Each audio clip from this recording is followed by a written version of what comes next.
thing that I thought about after seeing the Valdez news that he agrees with Detroit was, what does this mean for Skubal? Will, what does this mean for Skubal? You weren't alone. That was the question that every rival executive had last night as well when that report came out and that he agreed to the deal with the Tigers.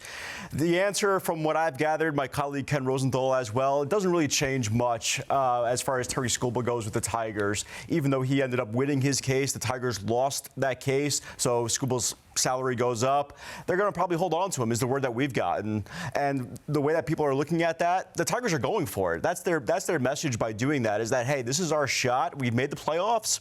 We want to do better this time. We have Tarik Skubal, arguably the best pitcher in the game, right up there with Paul Skeens. We just added Valdez. That's a formidable 1-2 punch, right? Arguably the best in baseball. So they're looking at it like, hey, we could make some moves. We can get a little bit better. I question their lineup a little bit, but hey, we'll see where things are at in the summer. But for right now, everybody's expecting Tarik Skubal to remain a Tiger. Yeah, I see the Tigers going for broke with this one. I mean, they're saying, okay, we have one more year of Tarik Skubal, so let's make the absolute most out of it. They have Gleyber Torres now, gives them a little pop in their lineup. In addition to that, yeah, I do think it's probably the best rotation in baseball, second to only the Dodgers. But now they're favorites in the AL Central because that division isn't that great. So you're looking at a situation where they're going to do everything possible. I don't even think they're going to be moving Skubal at the deadline either. So this is going to be something where the Tigers have declared, okay, we have this situation. We're paying Tarik Skubal $32 million. Let's do everything we can to make this worth our while. They're all in, at least for 2026. And I question whether or not Framber Valdez is going to live up to being that legitimate 1A or 2, quite frankly, to Tarik Skubal. But I think they're looking at the situation saying, okay, we have this pitcher more than likely. Final year, 2026. We're in a weak division. There's not a whole lot of competition. And if we can find ourselves in the postseason, if the Skubal-Valdez pairing can live up to the billing, then my goodness, you're shortening short series. You got guys that could go 4 out of 7 times in a best of 7. And that is the expectation. Now, Sal, if the Tigers are 8 or 10 games under 500 in June, the conversation is going to be drastically different. But the AL Central stinks. The Tigers won the division last year. I think they're going to win the division again this year. I know you want Skubal in that orange and blue. You're probably going to have to wait till free agency. And let me be very clear here. I respect all reporting, especially your reporting. So I'm not saying that that's inaccurate. I am just calling BS on the Tigers for saying that they're going to roll with Skubal. There's no way. They wanted to offer him $19 million.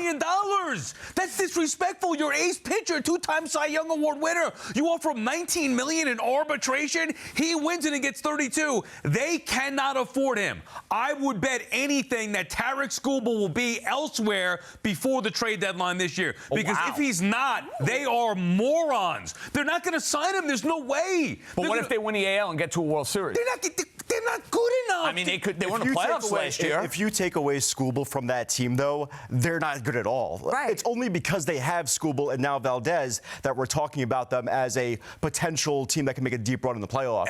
And by the way, the right thing to do would be bring in Valdez. Also, maybe go get a bat and go make a legit run at it while maintaining your superstar and expecting to extend him, not offering him a disrespectful $19 million. Do you think there's any chance the Tigers extend Skubal long-term beyond this year? I do not believe the Tigers extend Skubal long-term next year. And honestly, yeah, they probably burned a few bridges, but nobody thought that Skubal was going to get only $19 million. Right. This is one of those cases where everyone's like, oh, no, 100% he's getting his $32 million. All right, what about Valdez here? Were the Mets actually interested in him at all, Will? Well, he was always a name of interest at certain points of the offseason, not as it got to the point where Valdez was making a decision and weighing offers from other teams. The Mets were not there on that. They were really unlikely once they traded for Freddie Peralta. That really changed their whole narrative as far as the pitching goes, of course. They were always in the market for that frontier starter. They got him with Freddie Peralta, so then things kind of cooled drastically off of Framber Valdez and other pitchers of that kind. But they were always in on it. If it was a short-term type of deal,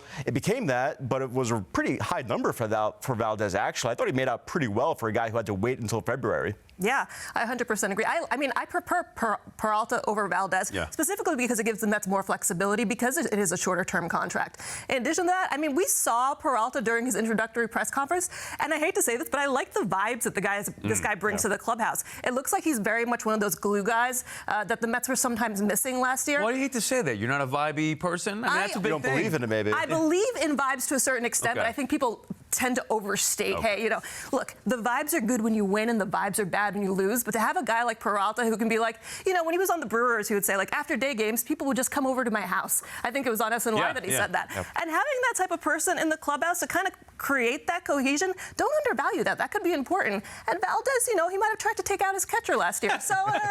Well, not only did he try to take out his catcher, he pitched terribly down a stretch, and you can make the argument he was the biggest reason the Houston Astros were on the outside looking in come to postseason, because he didn't do his job every fifth day. And gang, I like the idea of having Freddie Peralta on this prove it, bet on yourself type of contract, type of situation. That's why I've been adamant that the Mets should not extend him until the 2026 season concludes. There's no rush. There's no sense of urgency with the bankroll and the finances that Steve Cohen is bringing to the table. I'm all about the vibe. I wasn't about the vibe of Framber Valdez. The Mets got this one right. Yeah, I'm with you. I want to know part of Framber Valdez. Like, was there appeal before Peralta saying, all right, well, if he falls back to the Mets for 1 year, maybe, but I'd much rather have Peralta. I don't care that he's not committed to 2 years. Back to Skubal for a second here, Will. The one thing that we've seen consistently with Stearns, more specifically even Cohen, is if there's a player that he really believes in, he goes to any extent to get him. They've landed Soto. Obviously, they missed out on Yamamoto. Do you think Skubal, when we project ahead to his free agency, does he fit that mold of a guy that the Mets will go to to the ultimate extent to try to make sure they land him? I mean, you can even throw Kyle Tucker in that conversation. Yeah, right. They made a huge push for him. To answer your question, yes, I think Tarik Skubal belongs in that category. I think he is in that category for the Mets heading into next year. I go even as far as to say that was part of their calculus with looking at things for this winter's class as well, is that they knew for sure that these guys, whether it's Skubal, whether it's even Peralta, other guys as well, they're part of a huge class coming for next year. So it's a better class, obviously, than this one that we just dealt with, and it's significantly better at that. So yes, to answer your question, he should be there, and I believe he will be there, that they make a strong push for him.